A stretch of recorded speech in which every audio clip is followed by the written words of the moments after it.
আসসালামু আলাইকুম। Basic IT একাডেমিতে আপনাদের সবাইকে স্বাগতম। সবাই কেমন আছেন? আমি আলহামদুলিল্লাহ অনেক ভালো আছি। আমাদের বিভিন্ন প্রয়োজনে ইমার্জেন্সি পাসপোর্ট ফটোর প্রয়োজন হয়, কিন্তু তখন হয়তো প্রফেশনাল ফটো তোলার প্রস্তুতি থাকে না। কোনো সমস্যা নাই, আপনার মোবাইলে যে কোনো ছবি দিয়ে সম্পূর্ণ বিনামূল্যে মাত্র এক ক্লিকেই 32টি পাসপোর্ট সাইজ ফটো তৈরির সবচেয়ে সহজ পদ্ধতি দেখাবো এই ভিডিওতে।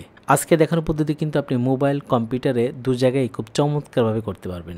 ভিডিও শুরু থেকে শেষ পর্যন্ত আমি আশিক জুনাইদ রয়েছি আপনাদের সাথে। চলুন আজকের নতুন ভিডিওটি শুরু করি। মাত্র এক ক্লিকে 32টি পাসপোর্ট সাইজ তৈরি করার জন্য আমরা যে ওয়েবসাইটটি ইউজ করব তা হচ্ছে image.pi7.org।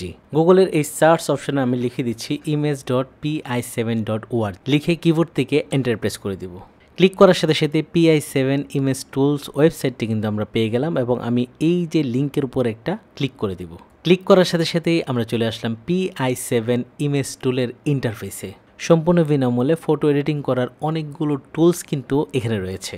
এই ওয়েবসাইটটি কিন্তু একদম ফ্রি, এখানে কিন্তু জিমেইল দিয়ে কোনো ধরনের সাইন আপও করতে হয় না। আমি এখন যে বিষয়টি নিয়ে আলোচনা করব সেটা হচ্ছে পাসপোর্ট ফটো মেকার। আমি এই যে এখান থেকে পাসপোর্ট ফটো মেকারের উপর একটা ক্লিক করে দিব। ক্লিক করার সাথে সাথে মেক পাসপোর্ট সাইজ ফটোর এই অপশনটি কিন্তু এখানে চলে আসছে। এখানে দেখতে পাচ্ছেন সিলেক্ট ইমেজ। আমি আসলে যে ছবিটা দিয়ে পাসপোর্ট ছবি বানাতে চাই সেই ছবিটিকে এখানে অ্যাড করে দিব। আমি সিলেক্ট ইমেজের মধ্যে একটা ক্লিক করে দিই। ক্লিক করার সাথে সাথে আমি যে ফোল্ডার থেকে ছবি অ্যাড করতে চাই সেই ফোল্ডারগুলো এখানে দেখাচ্ছে। আপনি যে কোনো ফোল্ডার থেকে নিতে পারেন।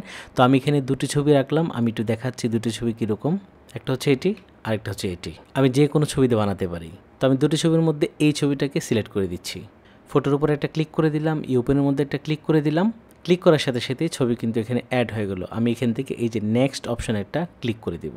ক্লিক করার সাথে সাথে এই ছবি কিন্তু অ্যাড হয়ে গেল। এখন আমরা এই ছবিটাকে ক্রপ করে নিব, মানে কেটে নিব। আমার পাসপোর্ট সাইজের জন্য আসলে যতটুকু আমি নিতে চাই ঠিক ততটুকু এখান থেকে সাইজ করে নেব। ফটো সাইজ করার জন্য এই ছবির চারপাশে দেখেন ছোট ছোট বিন্দু আছে। আমি যদি এখানে টান দিয়ে ধরে এভাবে ছোট করে দেই তাহলে কিন্তু এই ছবিটাকে আমি কতটুকু রাখতে চাই সেই জায়গাটা এখান থেকে চুজ করে দিতে পারবো। ছোট করার পর ছবিটাকে আমি আবার এখান থেকে মাঝখানে চাপ দিয়ে ধরে মুভ করে বিভিন্ন সাইডে আমি জায়গা মতে সেট করে দিতে পারবো। তো আমার কাছে মনে হচ্ছে যে এই জায়গাটি একদম ঠিক আছে। এবং আপনার যদি মনে হয় এই ছবিটা একটু কালো কালো লাগে তাহলে কিন্তু আপনি চাইলে এই যে ব্রাইটনেসের জায়গাতে এখান থেকে চাপ দিয়ে ধরে ছবিটার আলো কম বেশি করে দিতে পারবেন। ঠিক আছে, যতটুকু প্রয়োজন। ন্যাচারাল কালার করতে চাইলে কিন্তু আপনি ব্রাইটনেসটাকে একটু কম বেশি করে দিতে পারেন। আমি এখানে রাখলাম। এরপর যদি মনে হয় এই ছবির মধ্যে স্যাচুরেশন একটু বাড়াবেন তাহলে কিন্তু এখান থেকে একটু কম বেশি করে আপনি দেখতে পারেন যে আপনার ছবিটা আসলে কেমন লাগে।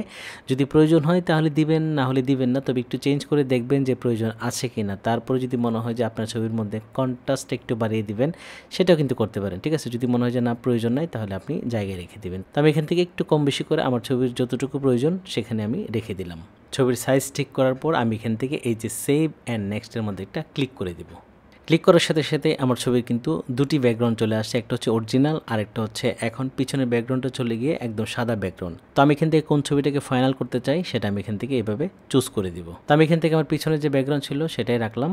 আমার ছবিতে আমি কিন্তু পাঞ্জাবি পরা। আপনার ছবিতে যদি নর্মাল কোনো শার্ট বা টি শার্ট থাকে, আপনার যদি ছবির প্রয়োজনে স্যুট, কোট, টাই প্রয়োজন হয় সেগুলো কিন্তু আপনি এখান থেকে সেট করতে পারেন। স্যুট, কোট, টাই সেট করার জন্য এই যে দেখতে পাচ্ছেন চেঞ্জ ক্লথ, এখানে একটা ক্লিক করলে কিন্তু বিভিন্ন ধরনের ক্লথ রয়েছে, এগুলো আপনি এখান থেকে চেঞ্জ করতে পারেন। ঠিক আছে, তো আমার যেহেতু পাঞ্জাবি পরা একদম গলা পর্যন্ত, সেটা কিন্তু এখানে সেট করতে পারবো না। আপনি খুব সহজ এখান থেকে সেট করতে পারবেন। ঠিক আছে, আমি এখান থেকে ব্যাকে চলে যাচ্ছি। তো এই ছবিটাকে চুজ করে আমি এই ডাউনলোডের মধ্যে একটা ক্লিক করে দেব।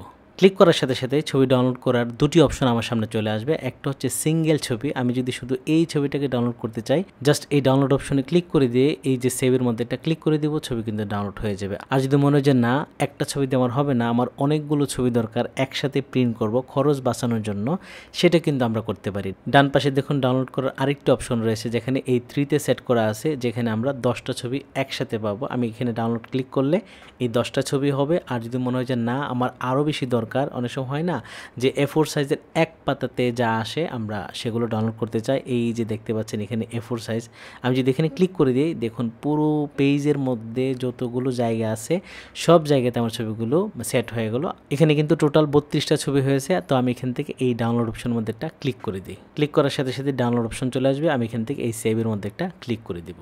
আমার 32টা ছবি কিন্তু ডাউনলোড হয়ে গেল। আমি একটু দেখতে চাই, ক্লিক করে দেই এবং এই ফোল্ডারে ক্লিক করে দিই। দেখতে পাচ্ছেন দুটো ছবি কিন্তু ডাউনলোড হয়ে গেল। তো আমার 32টা ছবি কেমন হয়েছে আমি একটু দেখতে চাই। এই ছবির উপর ক্লিক করে দেই।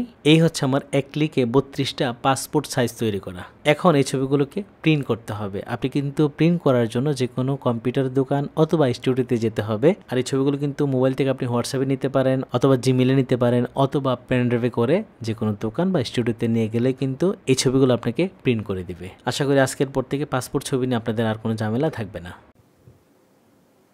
আজকের ভিডিওটি এখানে শেষ করছি। দেখা হচ্ছে আমাদের পরবর্তী নতুন কোনো ভিডিওতে। ভালো থাকবেন সবাই। আল্লাহ হাফেজ।